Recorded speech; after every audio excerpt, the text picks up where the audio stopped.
bienvenue dans Bref de quartier, le podcast. Je suis Mariam. Je suis Tracy. Aujourd'hui, nous sommes Au centre socio-culturel des Lomprés, à l'occasion d'une exposition sur ses 40 ans. Nous sommes allés interroger Océane qui a préparé cette exposition.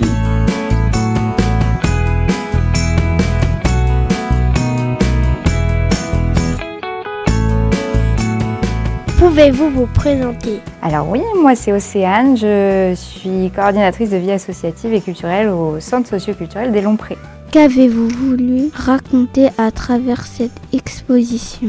Alors à travers cette exposition avec ma collègue Virginie, avec qui j'étais en binôme pour réaliser cette exposition et des bénévoles, on a voulu essayer de retracer les 40 dernières années qui se sont écoulées au Lompré. À travers des archives, on a travaillé avec les archives de Rennes et des photos, des plans, des témoignages également. Combien de temps avez-vous consacré à la préparation? Alors c'est un travail assez long, on a commencé à y réfléchir en début d'année, donc en septembre. Et ensuite on a donc été aux archives à plusieurs reprises avec des bénévoles, donc je dirais que c'était en janvier-février que le travail vraiment a commencé pour recueillir les archives. Mis à part les archives municipales, d'où viennent tous les documents exposés ? Alors, mis à part les archives municipales, on s'est appuyé sur des documents qu'on avait, des archives qu'on avait en interne au centre, des coupures de presse, et puis aussi pas mal de photos et de documents donnés par les adhérents du centre et les habitants du quartier. Et aussi avec les salariés qui sont là depuis un petit moment, Pauline et Gwendoline, qui avaient aussi des documents à nous donner. Comment s'est fait le choix des éléments exposés?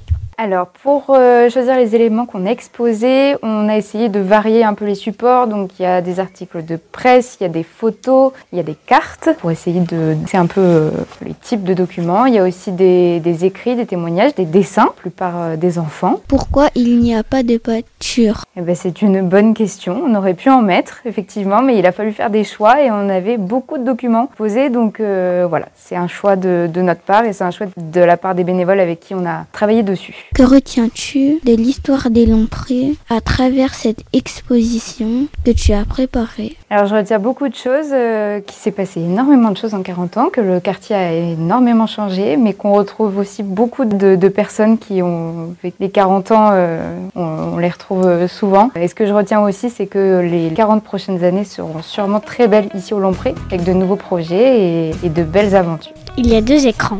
Que peut-on y voir? Alors il y a un premier film qui a été réalisé avec des habitants du quartier. Je ne veux pas me tromper de date, mais je crois que c'était en 2015-2016. Et l'autre petit film, alors c'est un diaporama sur les travaux qui ont été faits dans le patio du centre, avec des adhérents, des bénévoles également, les messieurs qui travaillent au service jardin de Rennes. C'est sur les travaux de cet espace-là. Est-ce que les enfants ont participé à l'exposition et de quelle manière?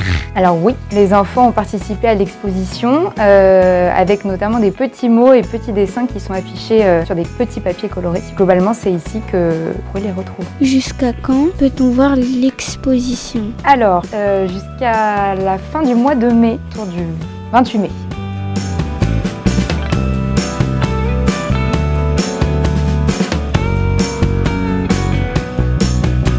Merci pour votre écoute. À bientôt pour un nouvel épisode de Bref de quartier, le podcast.